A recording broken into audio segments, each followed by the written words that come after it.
Menurut rancangan Undang-Undang Penghapusan Kekerasan Seksual, di mana rancangan ini menemukan pro dan kontra di tengah-tengah kehidupan masyarakat Indonesia. Banyak pihak yang menganggap bahwa RUU ini pro zina, pro LGBT, dan sebagainya. Tapi, mengesampingkan pandangan masing-masing individu mengenai kontroversi RUU ini, Indonesia dan dunia menghadapi kondisi darurat kekerasan seksual. Yang pertama ada pemerkosaan, yang kedua ada pelecehan seksual, yang ketiga ada eksploitasi seksual, yang keempat ada perdagangan untuk tujuan prostitusi paksa, yang kelima ada perbudakan seksual, yang keenam ada pemaksaan perkawinan, ketujuh ada pemaksaan kehamilan, yang kedelapan ada pemaksaan aborsi, yang kesembilan ada penyiksaan seksual, yang ke-10 ada penghukuman tidak manusiawi, yang ke-11 ada praktik berujung seksual. Dari kasus-kasus ini, pemerkosaan itu sering terjadi di dunia nyata, baik dilakukan secara perorangan maupun berkelompok. Biasanya kasus ini terjadi karena adanya paksaan dari satu pihak.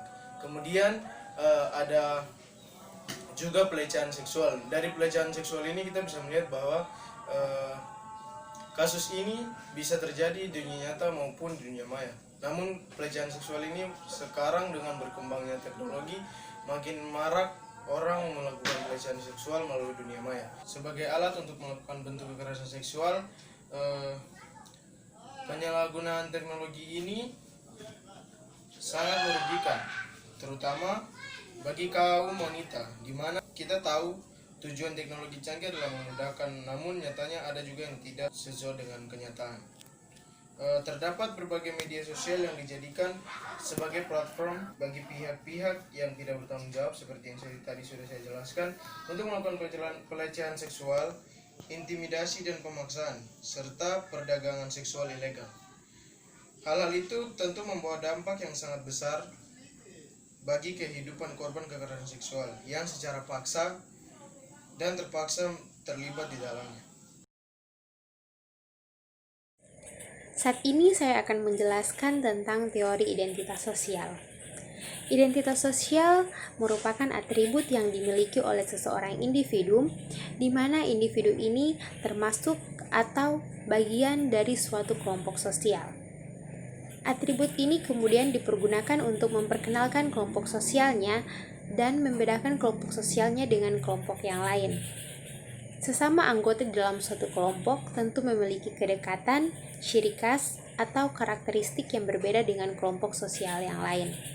Kedekatan ini tidak hanya berupa kedekatan fisik, misalnya intensitas saat pertemuan, namun juga adanya kedekatan psikologis, atau setiap anggota tentu memiliki tujuan dan kepentingan yang sama, atau pemikiran yang sama.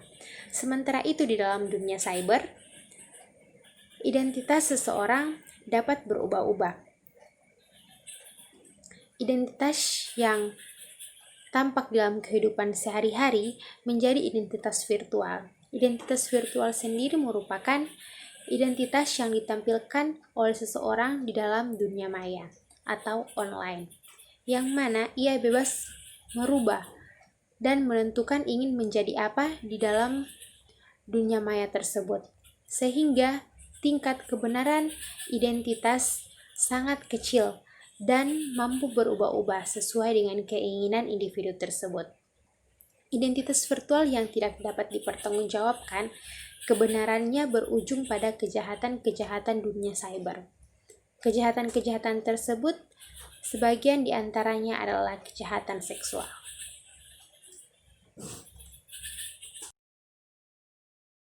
Dengan berbagai kasus atau fenomena kekerasan seksual yang terjadi, dan lebih spesifiknya dengan kekerasan seksual dalam dunia cyber, kita dapat melihat bagaimana identitas virtual atau identitas online yang dapat dengan mudah kita miliki, ternyata dapat juga dengan mudah disalahgunakan.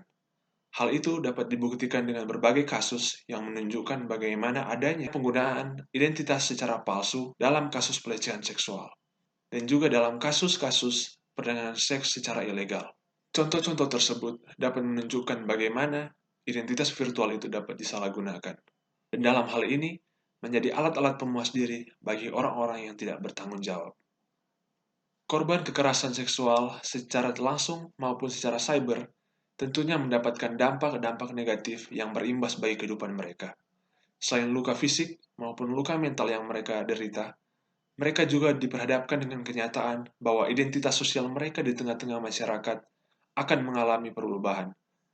Hal itu diakibatkan karena masyarakat sering memandang sebelah mata atau memandang rendah para korban kekerasan seksual berdasarkan apa yang telah terjadi kepada mereka. Dan hal itu tentu saja akan menambahkan trauma bagi para korban kekerasan seksual.